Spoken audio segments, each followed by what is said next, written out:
Day 9. Oh, Billy's trailer just fell.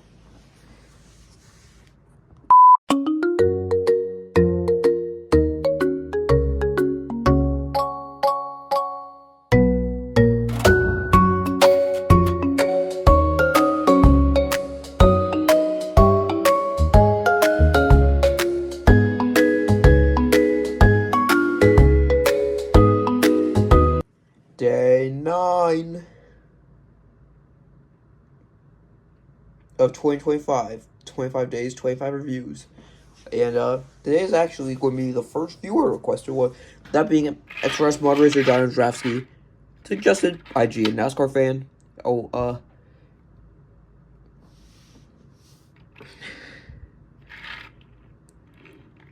This is the mud racers. They had a honestly kind of weird life. Or like have had a kind of weird history. Like I have most of wave 1. I'll talk and show y'all who was in the first wave. Actually, I really don't have that much of wave 1.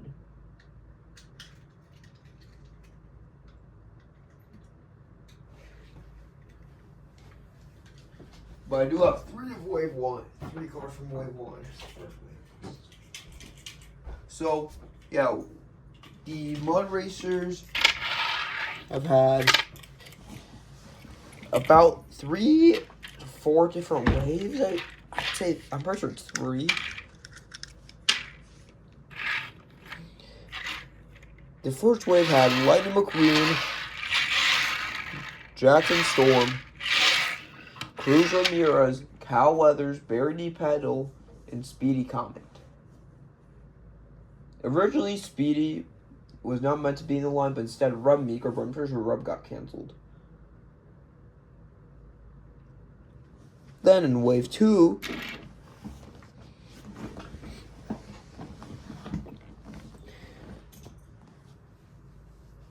had, and actually am lucky enough to own everybody.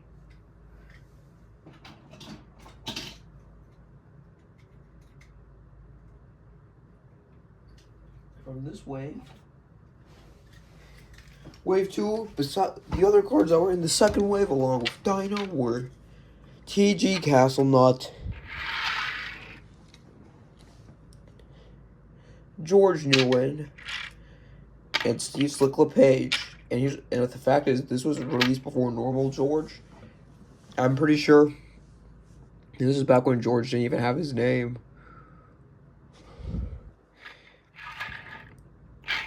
Yeah, originally these guys were made in China.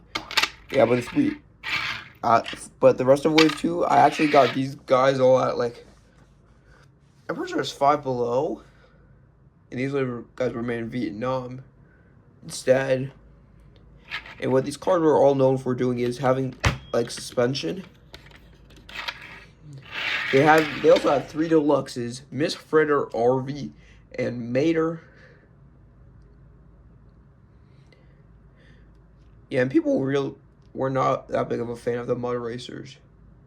But then, like, early 2020, like, around the time the pandemic hit, I'm pretty sure we got one last wave.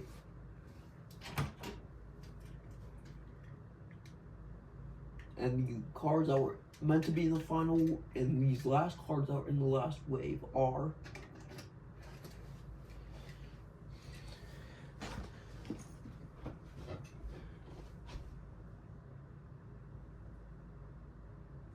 the other card I was in the last wave.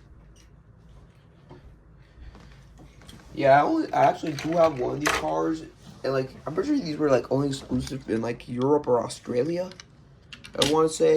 But these cars that were in the final wave are Punchy Wipeout, who I managed to get, Bobby Rotesta. I don't have the normal ones, I just have these Disney Store version. Chip Gearings and Phil Tankson. But anyway, so yeah, I've been rambling about the history of the mud racers for a little too long. So let's talk about Dino. So maybe Warren first, Pat, what are your thoughts on Dino as a racer? He sucks.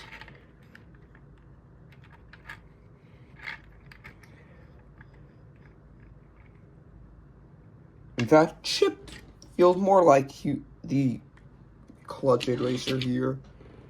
But yeah, so there's the XRS 121 on the hood with some muddy green wheels.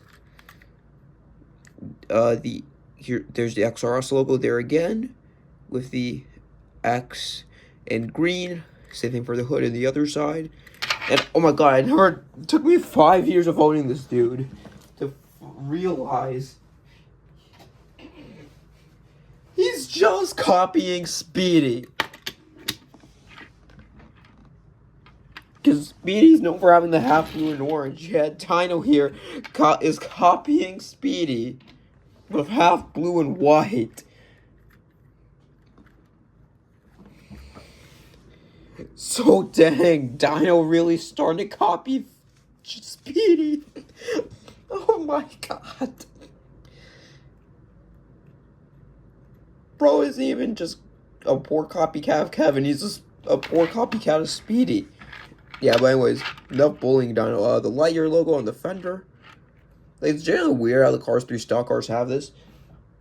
In fact, even Daryl Earnhardt Jr. had it in Cars 1. And the only Cars 3 stock cars besides McQueen that don't have it are Tommy Highbanks and Rev and Go Racer.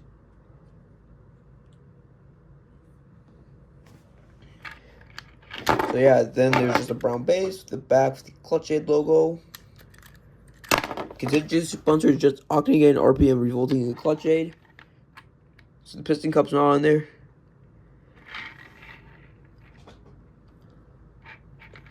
Let me compare him to Kevin. Kevin!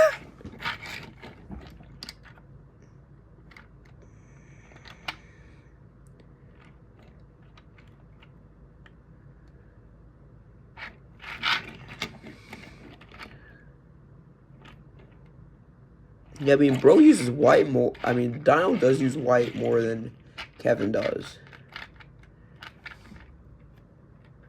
Yeah, but while I was showing off the differences between them, I was actually thinking in my head how it would be funny if Kevin Racing Tire and Kevin Schiffer were in a 2-pack. So it would just be a Kevin pack. Okay, anyways, let me show you. Alright, now let me compare him to Noah. Noah basically ditches white for a more cooler design. Probably why people like him a lot. Yeah, I like him a lot too. Yeah, so let me compare him to the tractor. Dang, the tractor looks more like Dino.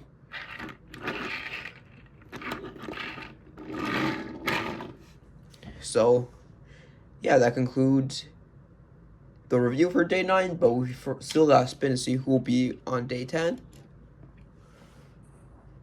Hey, y'all, you saw who it landed on? So that means tomorrow we're having our first viewer suggested review for this year, for this season.